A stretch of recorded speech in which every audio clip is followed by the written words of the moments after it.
Hi guys, welcome back to part 2 of how to buy a car straight out of university with a job secured. I am going to just run straight into this. I'm assuming you guys have watched part 1, and if you haven't, I really encourage you to watch it. I will leave it up here somewhere and I'll also link it in my description box. But basically in that video we were describing the process of like the overview and how to prepare yourself before you buy a car. And in today's video we will be discussing your first visits to different showrooms, what to do on your second visit, because remember I said you are not buying a car the first time you walk into a showroom, and also lastly what to do on collection day. Okay, when you're signing the contract and you're actually getting the car, there are certain things that you need to do to make sure that this big girl or big boy purchase of yours is a happy purchase and that you continue to enjoy it and appreciate it even later on. Because what usually happens is a lot of us will go into it emotionally. It's a very exciting time. However, this is a very big contract that you need to make sure you understand fully, completely. Sorry, I mumbled those words because I was looking at my lip color.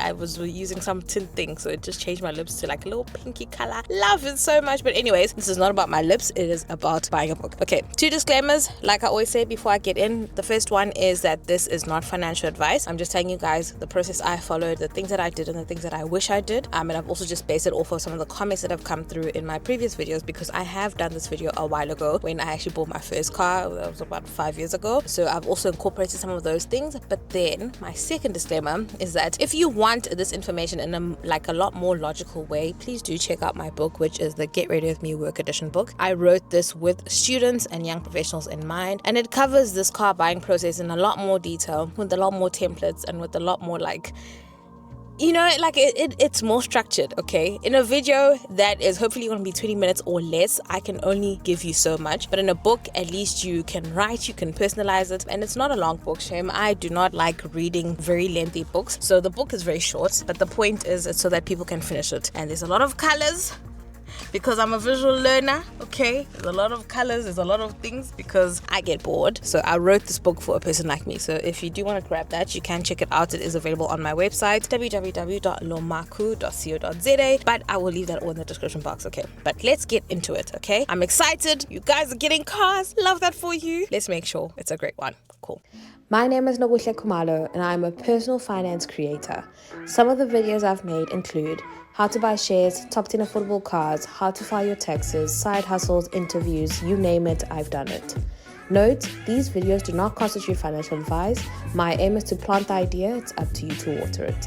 Alright, so as an overarching statement, and this applies to all the segments of this, whether it's the visiting the showroom the first time or actually going to sign your contract, please always take someone with you. Try to not do this alone. The reason for this is when it's your purchase and it's your car, there is a lot of excitement and there are a lot of things that you might not see because you're so excited and the salesperson is, working you and it's like, oh, this is sounding so great. So take someone that you trust along with you, preferably someone who has bought a car in the past and preferably someone who has bought a car and is still happy with the way they bought a car. But also people who have regretted their car purchases might also be great because they know exactly what to look out for. But just try strike a balance. You don't want to take someone who is a super grumpy person and they are low-key hating on the fact that you're going to buy a car, because then they just might never be satisfied. So take someone who is a good balance, okay? Someone who's level-headed, but also someone who can understand what an exciting time this is for you, but still wants you to take best type of car ever. To be quite honest, I think you can also share this video with them, like whoever you've nominated as your chosen person to come along. Send them these videos, part 1 and part 2, so that they can also understand the process that you've gone through. They can see your preparation and they can keep you in check later on when you're excited and the car salesperson is giving you a coffee and you think, oh my goodness, this is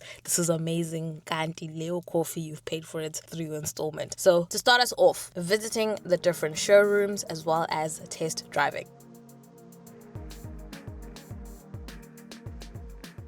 Firstly, you need to just look, okay? When you're going to buy a car, you need to look. You need to actually get an idea of the type of cars you like. And by looking, I think you should start off like looking online first, because when you get into a showroom, you can get overwhelmed. But also, you don't want to be visiting every single dealership because you have no clue the type of cars that you like. So just look. When you're on the road, when you're in a taxi, when you're in an Uber, just open your eyes and see the type of cars that are drawing your attention. That's your starting point. The second thing I'm going to say is, like I said in the first video, you're probably not going to buy your dream car the first car, okay? The first car you get might be a budget-friendly one. And by budget-friendly, I use that very loosely because there is no car that's budget-friendly. Cars are very expensive, and you're soon going to realize that if you haven't already. Cars are expensive. Even the teeny tiny ones where you think, this one is... And people who don't have cars have a lot of comments to say. They'll be like, this car's so small. You can probably put it in your dishwasher.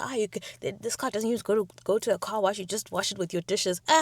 You don't have a car. I can tell you don't have a car because that comment is, But people who have cars will never speak down on other people's cars because they understand that cars are expensive. Even if it looks small, even if it doesn't look aesthetically pleasing, we understand that cars are still cars and they cost money. So you're going to look online, you're going to look on the street, you're going to see what you like, look at the prices, see how much the total cost is, okay? Careful when you are looking online. Don't look at whatever they're saying, pay this much per month. That is not going to be your installment. Look at the total cost of the car. The reason I'm saying this is when you're looking on in an advert, when you're looking on a website, the cars always seem very affordable. But hidden in that little asterisk and that little star is they've probably put it at a 72 months or 80 months or whatever, maybe 8 years. This is what you're financing the car over. They might have put in a balloon payment. There's a lot of assumptions that might not actually apply to you when you walk in. So when you're getting the car, the installment could be higher or lower depending on whatever variables you change. But the point is, look at the total cost of that car. So how many hundred thousands does it cost? That 4,000 rand per month, it should mean nothing to you. It's a good thing to gauge, but it means nothing. You're going to look at, is it 200,000? Is it 300,000? Is it 500,000? Is it 800? Is it a million? Okay, that's the number you're focusing on.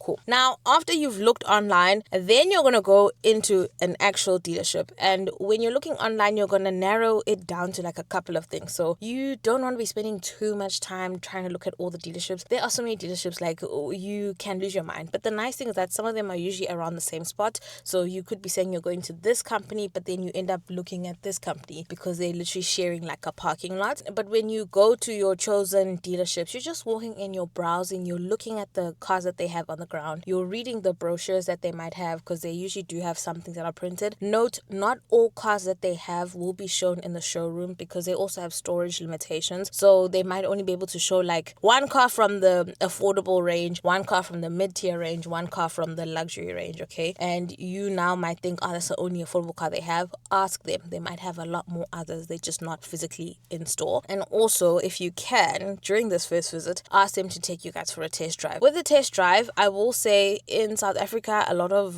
dealerships like to drive their own cars themselves. So they will put you in the passenger seat, you and your friend, and then they'll drive it for you. But I want to say try and you get in the driver's seat and you drive the car. They might make you sign a couple of indemnities or whatever, or insurance things. Make sure you read that and understand exactly what you're signing for. But yeah, that would be great if you get behind the wheel. The reason I'm saying this is if someone else is driving the car, you actually don't know how it feels. And this is particularly super important if you're buying a used car, like a demo car or a car that is just being sold secondhand. It's very important for you to be test driving it. Actually, for secondhand cars, I want to say you better have test drove that car before you actually even considered, buying it fully. Because there might be things that the car salesperson won't tell you. Maybe the car over revs, maybe the car doesn't brake nicely, but they know the car has issues, but they're trying to get it off them. So they're going to drive in such a way where they're hiding certain things. But if you're driving it, if you press e-brake, the car's meant to slow down. But if you kind of have to pre-brake before you brake, that's when you know that this car might have an issue. So try drive it yourself. And with you visiting the different showrooms, I also want to say that during this stage, guys, you're just looking. I told you, you're not buying your car just based on one visit. You are not doing that. You need to go home and let the excitement, relax. And also remember that sometimes certain dealerships are really good. The person knows how to sell a car, but you need to go think about it later on. I need to be fast. The sun is setting. Another thing is, at this point, when you're still looking, some of them might say, hey, give us your ID. Let's run a check and see if you're actually approved for this car. You can do this, but you need to understand that the moment you do this, you're actually triggering a potential purchase. You're not legally obliged to take the car, okay? You're just giving them an ID. They're running it through a system and just to see if any banks are willing to finance that thing. However, what you do need to note is that every time a car dealership runs that thing, it triggers something on your credit profile. So it could impact your credit score. So you cannot, or you should not, let me not say you cannot, you can, you definitely can. But ideally, you shouldn't be asking 5 dealerships to run checks for you, because those are 5 triggers that are being hit against your credit profile. And the credit score system is a bit wonky. It makes it seem like you're trying to get credit from 5 different places when you're just looking for one car. But now it looks like, why is Nokuhle trying to get 5 cars? What is happening, And then you look like a really like a risky person, and then your score drops a bit. So only try and see if you can get that financing when you have a very strong likelihood to take that car. And when you do get these hits, like when a bank says, they are willing to finance you, your car salesperson is probably going to tell you, so bank A said they were going to give it to you for 4,800, bank B said 4,600, bank C said 5,200. Yes, okay, it's nice to hear that, because okay, is that along your budget? However, the monthly installment doesn't mean much. What really means the most is what the parameters that they use. So what interest rate did they give it to you at? Is there a balloon payment? How long are you paying for this car for? So ask for all of those details, and don't just take the monthly installment. As much as it's nice to know whether you can or can't afford it based on your budget, you also need to understand what the total cost of that financing contract is. Okay, you need to be going with the one that is the most affordable for you, but it's also still within your budget. I actually have a video that I've done of how car salespeople can trick you. I really encourage you to watch it. And one of the tips is, don't tell them what you're hoping to pay. Like, don't tell them, my budget is about 4,500, because they will give you a package that fits exactly 4,500, but they've adjusted and tweaked and done so many little things to the deal to make sure they meet your 4,500 rand budget, but you don't realize that at the end of the day, you end up paying way more. If you use your young professionals bank account, which I mentioned in part 1 in a lot of detail, you actually don't need to be triggering all of these bank thingies. You don't need to be handing over any IDs at this point, because you would have received a pre-approved amount from your private banker. Basically, they would have told you, look for a car within this range. But as I told you guys in part 1, I saw my range. I was like, this is not enough. But I think I should have probably pushed back on my private bank and said, hey, I need at least this, okay? But speak to your private banker. They are not your enemy. They are literally trying to help you make sure you get a good deal that is within your budget, that you can manage, and that you can finish within a reasonable time. You running away from them, thinking you're outsmarting them, only to fall in the hands of people who are trying to outsmart you. But at the end of the day, no one is your friend. Even your private banker is not your friend. They're also in the business of making money. So just disclaimer, everyone is trying to make money. And the second to last thing I said here is that if there is a car that you are really liking, I encourage you to try and rent it. Try and privately rent it so that you can drive it. And here you'll be driving a car that's not brand new, so you'll know, okay, these type of cars, when they get older, this is how they feel. And when you are going to hire a car from like a hiring place, ask them if they specifically have the car you're looking for, because sometimes on the website they'll show you, you can get this car class A. It might be a Polo Vivo or similar. You don't want to be picking up a or similar if you specifically want a Polo Vivo. Or you could be saying, I want a Suzuki Swift. Then they say, class what, Suzuki Swift or similar. And then they give you a Starlet, for example. So make sure before you even book that car rental, ask them, do you have the specific car? Because I actually want to drive this specific type of vehicle because I'm testing it. Okay, now let's move on to the second visit.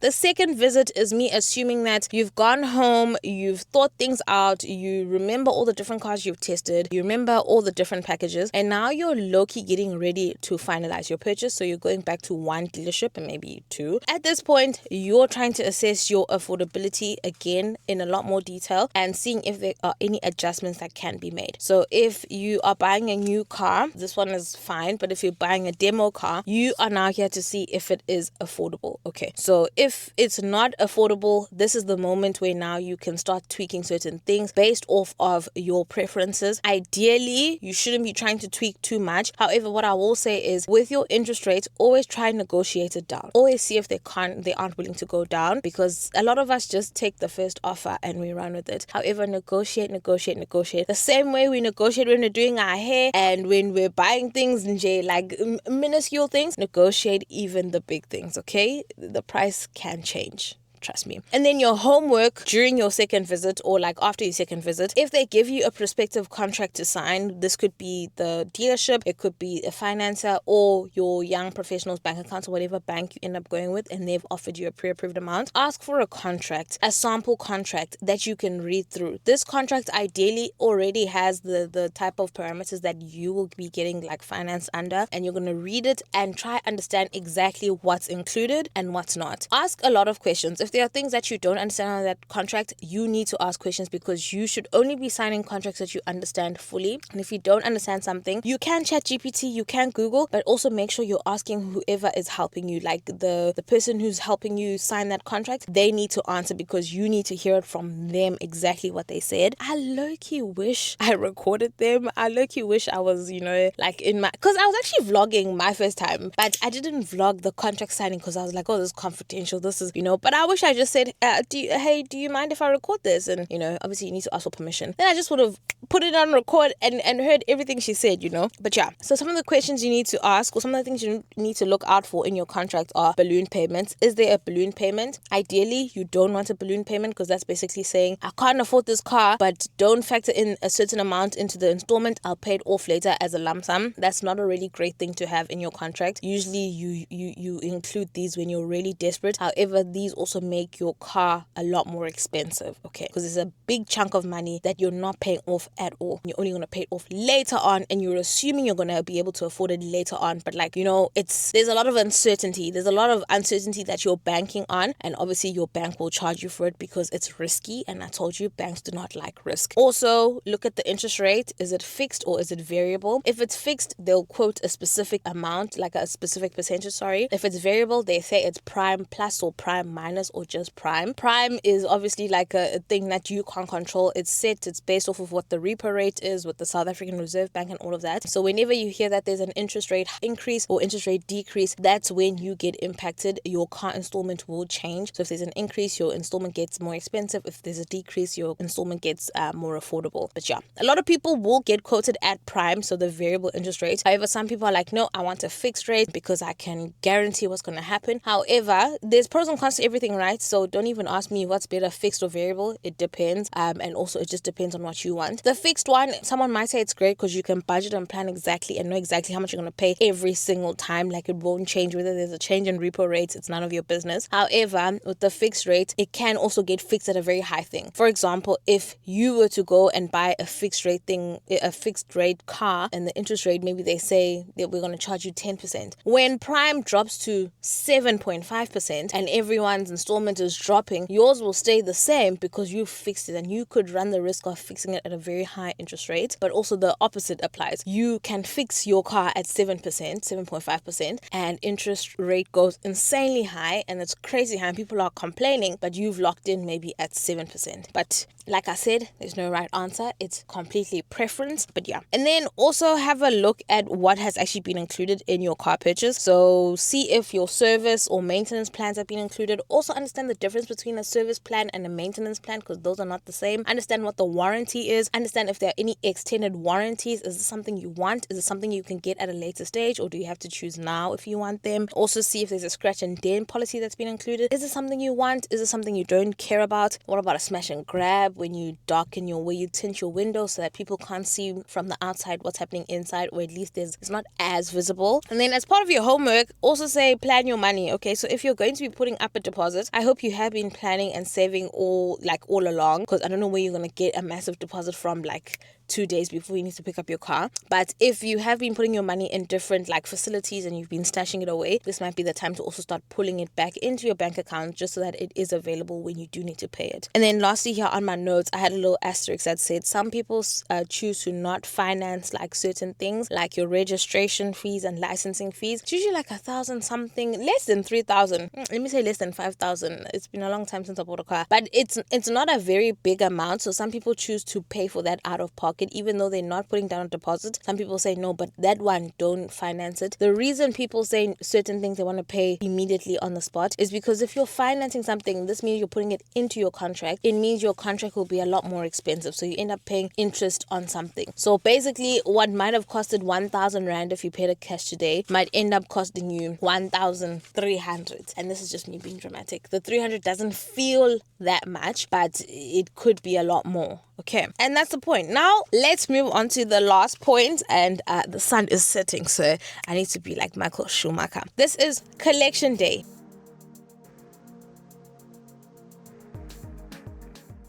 you are ready to go collect your car. You're excited. You're wearing your cute outfit. Maybe installile. You've told people that you're going to go collect the car. And hey, let me tell you guys, just, as you know, when I went to go collect my first car, I hadn't told everyone. I told my parents, obviously, and my family, and my boyfriend, my husband now. But I had told them, obviously, and then on the night before I was meant to go collect, I was called and they told me that the bank had pulled out. That was very embarrassing. So it was like, oh my goodness, I've told everyone that I'm collecting the car tomorrow. What do you mean the bank has pulled out? And they're like, no, but I'll try and make a plan. But guys, that was a trick that a car salesperson was pulling on me, I believe, because I heard too many other people who had similar stories, and I was like, nah. They really did pull a fast one over us. So do check out that video about how car salespeople can trick you, because they will try. Remember, the more money they get out of you, the more commission they make. And yeah, that's what they're gonna try to do. And I'm not gonna lie, that thing did traumatize me. I've told people I'm getting a car. Now I might not be getting a car. Traumatizer, because when I got my second car, this current car, I actually didn't really speak much on it. It was just me and my boyfriend and my husband now. I wanna go cute because I get a boyfriend. He was a boyfriend back then, but that's my husband now. But even with that one, I think they even delivered the car to me. I didn't bother going to pick it up at the dealership. No, I was working. I was deep in an order deadline. Order deadlines will literally have you running through certain things. I was like, no, I could not be bothered with the whole going to pick up. Bring the car to me. Bring it here. And then I took little pictures. I wasn't very dramatic with this car, but the way I love this car. Anyways, on the day of your collection, this is what you're going to do. You're going to read your contract, you're going to inspect the car, and you're going to check other items. And then you're going to have money. Sorry, I had to check. With the reading your contract, I'm going to read this, guys, because I want to be done. Ensure that it agrees to everything you read before. So, fast one that they might pull on you, they might make you inspect a contract and you do homework on a contract, then on the day they change it. You need to read and compare and make sure that it's the exact same thing. You're going to look at the price, you're going to look at the interest rate, you're going to look at if there's a balloon payment, you're going to look at any extras. You're also going to look and see if any deposit that you say you've paid has been reflected. So sometimes they might actually end up financing you for a bigger amount than what you need. Oh my word, why is the sun setting? Let me open. Okay, but I'm just trying to finish, okay, so you guys can still see me.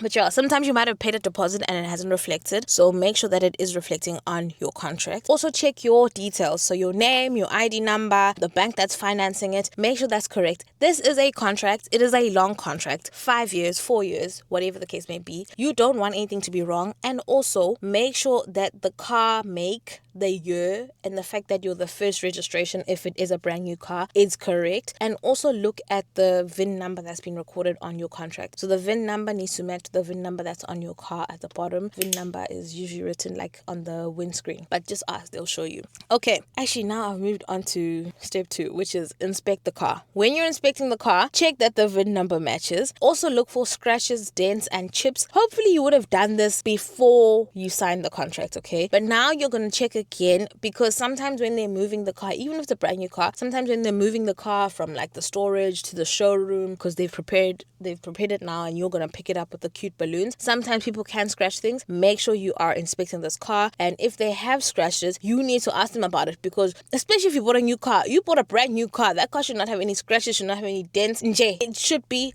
perfect. But what I will say is you will not get a car that's on 0 kilometers, okay? Even if it's brand new, it will not be on 0 kilometers, because remember, the car tracker people need to come and fit the car before you collect it. Oh goodness, that's actually a good point. Your insurance needs to be active before you drive out the car, and also your tracker needs to be fitted in, hopefully, before you drive out the car. They can also fit it later on. I think you need to fit it in within the week of you collecting the car or whatever, because your insurance premium would have reflected the fact that you have a car tracker. But yeah, and then also check inside, look at the seats, look at the dashboard, carpets, seat belts, infotainment system. Like, just look at the car. It's an exciting time. There are cute pictures that you can take, but also have a look at the car. Like, inspect this car. Don't just take it and leave, because if there is something wrong and you pick it up later, it's not very easy for you to just come back and say, hey, take your car back. It's a harder process. And sometimes if you are buying like certain cars, some dealerships don't even want it back. Like, it's not even a thing of you can sell it back to them. Let me not get into that. but there are certain cars that do not have a second-hand market. You need to buy it first-hand and hope for the best and hope that you can keep it forever. Check that the mileage matches what was promised, especially if it's like a demo car or an old car. Check that mileage matches whatever's recorded. And then also take photos and videos before leaving. Yes, you can take the cute ones, but also take like a front, back, side,